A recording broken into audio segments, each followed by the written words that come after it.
Welcome to Within the Frame, where we bring the most pressing issues across the globe into focus. I'm Kim Mok-yeon.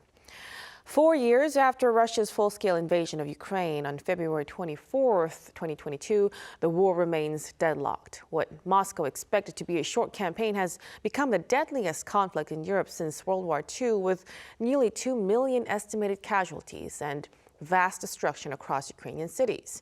U.S.-mediated talks in Geneva have stalled over territorial disputes in the east, while fighting continues on the ground. Ukrainian President Volodymyr Zelensky warns that Russian President Putin has effectively triggered a broader global crisis, not just a regional war. With U.S. President Donald Trump pushing for diplomatic progress ahead of America's midterm elections and Europe divided over long-term security guarantees, the conflict is entering its fifth year with no clear end in sight. For more on this, we connect to Michael Kimmage, a professor and chair history at the Catholic University of America. A very big welcome, Professor. Thank you for having me. So let's start with the big picture first. So 4 years after Russia's invasion, President Zelensky said President Putin has effectively started a third world war. So from a historian's perspective, Professor, is that rhetoric, or has this war already reshaped the global order? Well, I'll start with the last part of your question first. I think it is fair to say that this is a war that has reshaped global order. It's created a new relationship between Russia and China. It's brought North Korea far away from its borders into a conflict in Ukraine. It has fashioned a global coalition in support of Ukraine, from Japan to Australia to New Zealand to Canada to the United States. And in terms of inflation and effects on food security and other resources, the war has also had quite a number of global implications. But to go to the first part of your question, I think it would be highly inaccurate to say that this is a world war, because after all, it is a war really between Russia and Ukraine in terms of the soldiers, with a few exceptions. And China's not a direct part of the war. Most countries in Europe are not directly involved. The United States is not directly involved. South Korea is not directly involved. And in some respects, although it could sound a bit cynical perhaps, I think the world has started to factor the war in. It's become a feature of the global landscape, and quite a few countries are moving on around the war. So I think it's very difficult to describe as a world war on par with the First World War or the Second World War, which were overwhelming and which entailed millions upon millions of soldiers in many different countries. So at best, we can say that this is a regional war, but one with many global implications. Very impactful regional war indeed.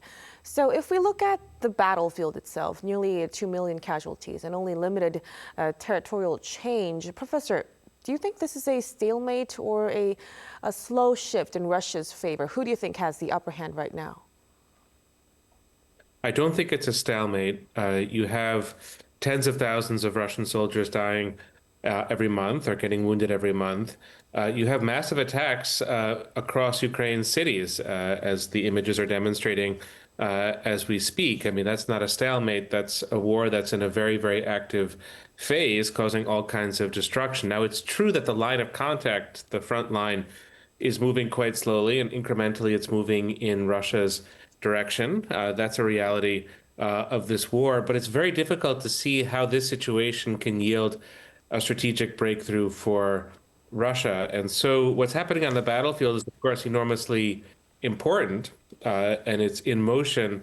But really what this has become is a war of attrition. And wars of attrition focus on the political economy of the countries involved, and one can have two separate conversations. Ukraine is making do with assistance from Europe, financial assistance. Ukraine is struggling, but not economically in a state of catastrophe. Russia is, of course, more insulated from the war than Ukraine is, but Russia's economy is beginning to deteriorate. But in a sense, that's the more consequential battle, is to battle to see which side of this war can sustain it longer. I guess the very definition of a war of attrition. So at the same time that we need to focus on the minute territorial shape and configurations and shifts on the battlefield, we need to pay equally close attention to political economy in both countries. So how much we would be able to endure longer would be very important moving forward. Now, against that backdrop, Professor, the latest U.S. mediated talks in Geneva, it ended without progress.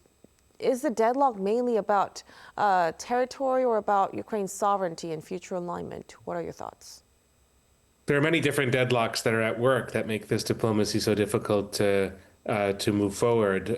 One is an American administration that is shifting its message very often, sometimes seeking a ceasefire, sometimes seeking a full resolution to the conflict, sometimes seeking other agendas. So it's difficult to say where the Trump administration often is on Ukraine.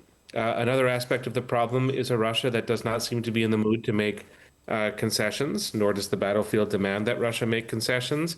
Another aspect of the deadlock is that Ukraine doesn't want to surrender, which is effectively what Russia is demanding of it. And the battlefield doesn't demand that Ukraine surrender. So on the question of timing, the clock is not at the 0 hour either for Ukraine or for Russia. They still have time in a sense, and they still don't want to make the biggest possible concessions. And a final piece of the deadlock is that Europe is not really a part of the negotiations.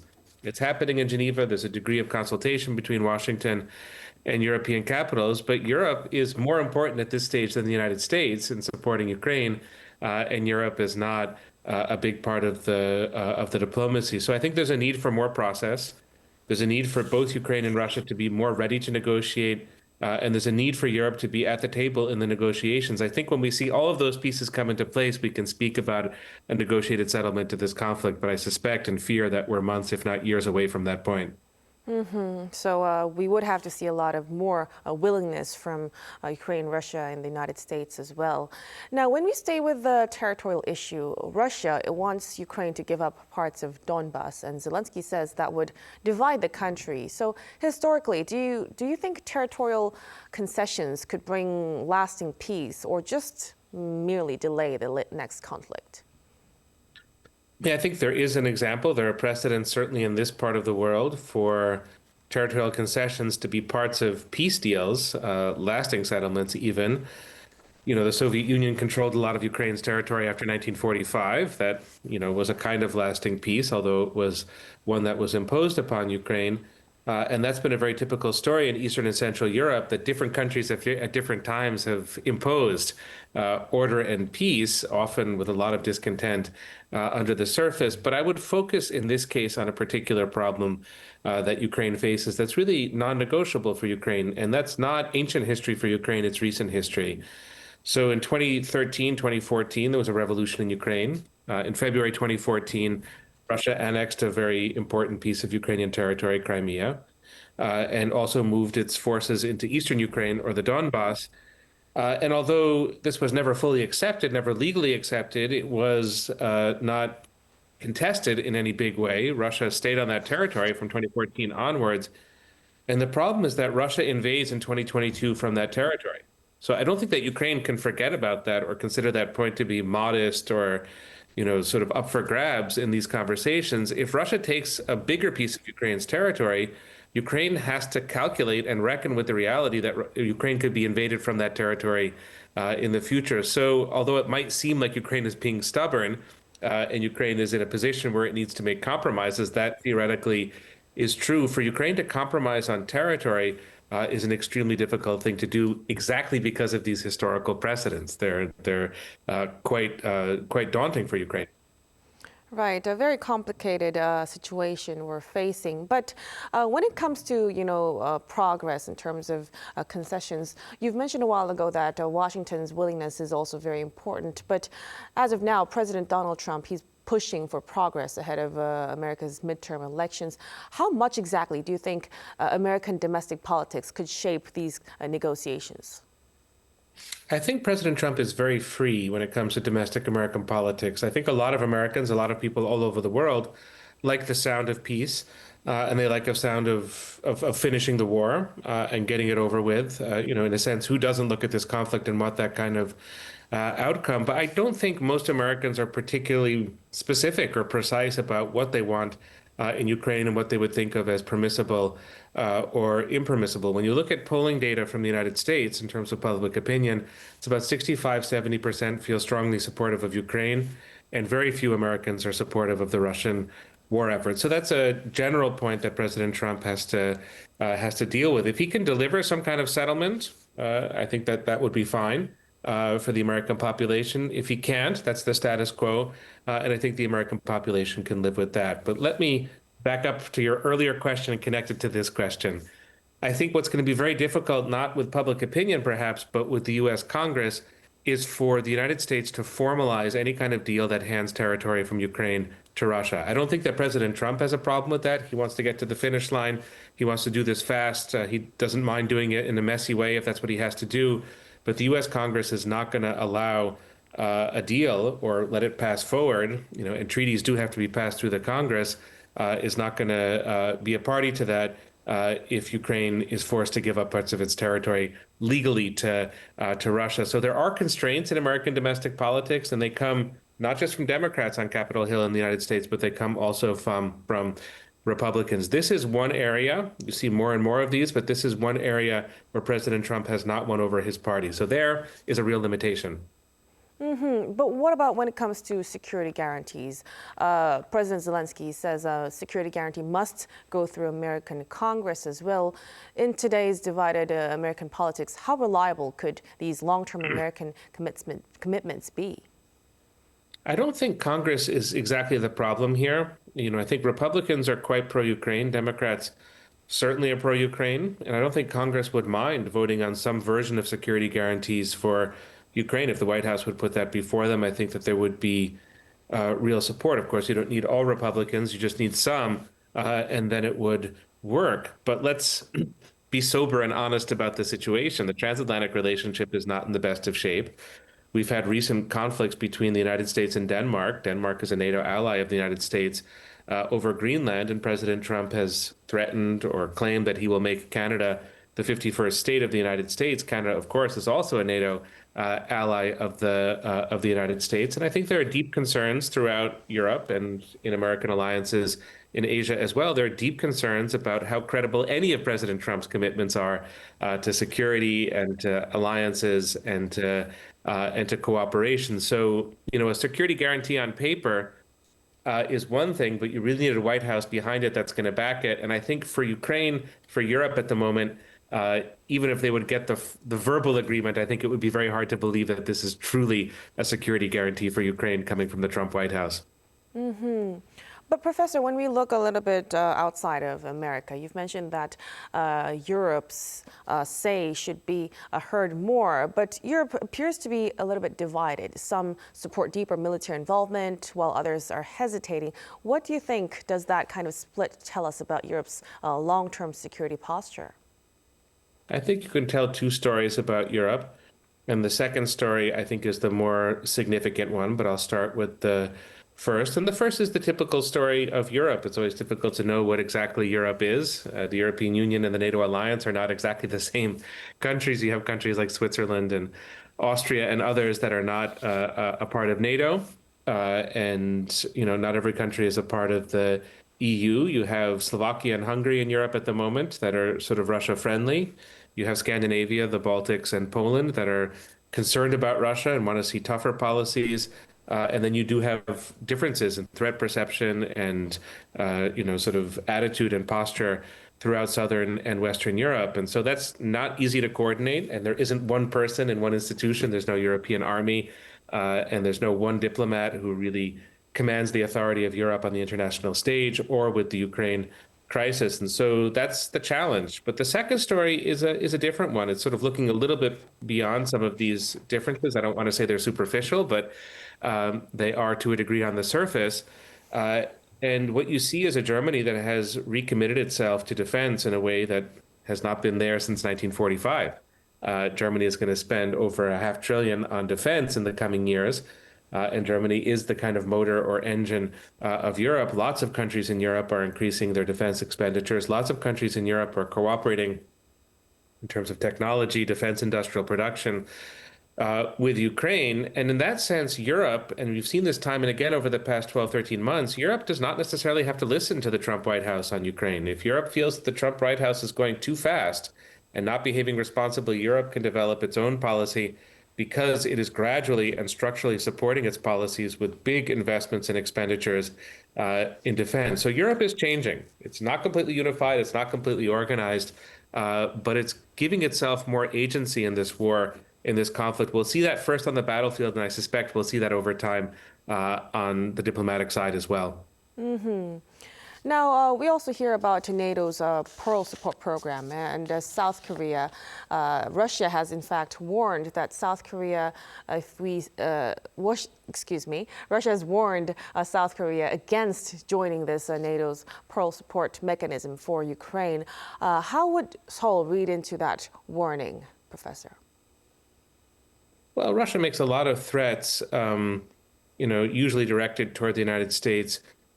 And Europe. There have been nuclear threats in the course of this war, and many other kinds of threats. I don't think that South Korea can be indifferent to that. Russia is a nuclear power. It's a strong country in some respects. It has an enormous military. It has an important relationship to China, and yet it's hard for me to imagine really what Russia could do in a big way that would be so difficult for South Korea to manage. I think the concern is probably elsewhere. I don't think that punitive actions from Russia vis-a-vis South Korea are a short to medium term concern. I think the concern is different, and I'm sure it's closely watched in Seoul, and this is the tightening security relationship between North Korea and Russia. Of course, North Korea has provided troops for the conflict.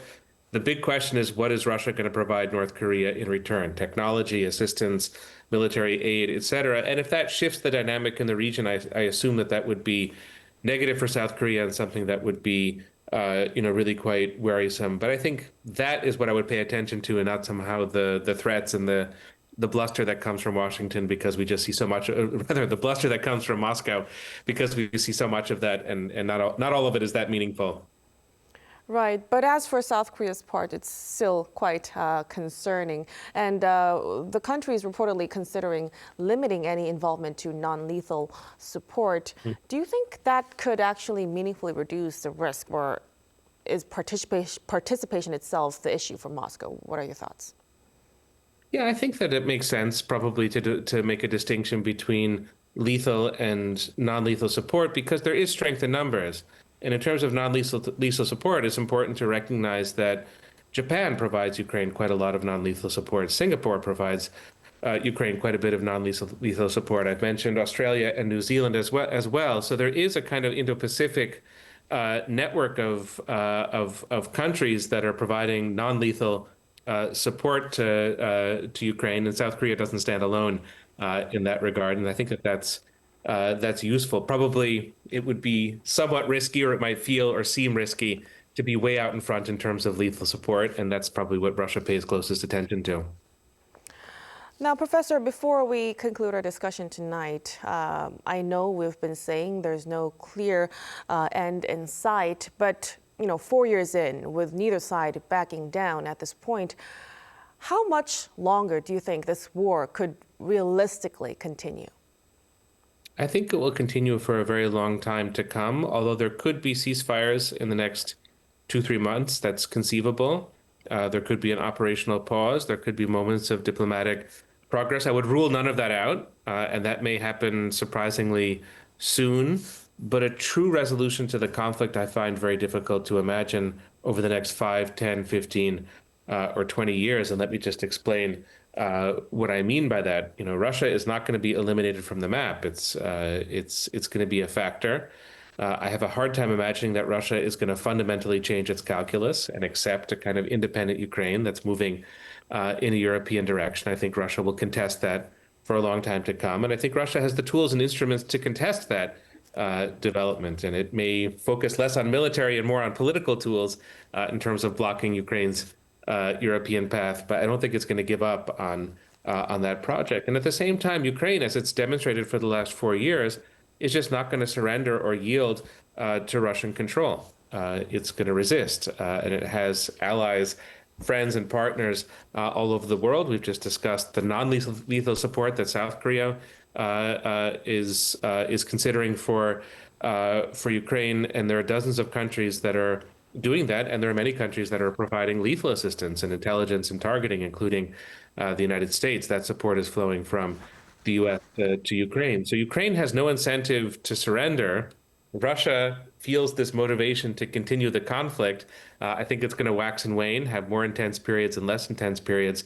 But I'm very sorry to say, on the 4th anniversary of this terrible war, that is likely to be with us for a long time to come.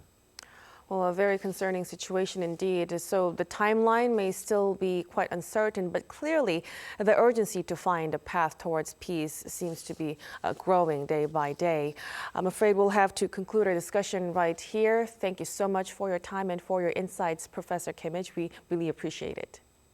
Thank you so much. And that'll be all from us on Within the Frame tonight. Be sure to tune in again next time as we continue to explore the stories that matter. Till then, stay informed and engaged.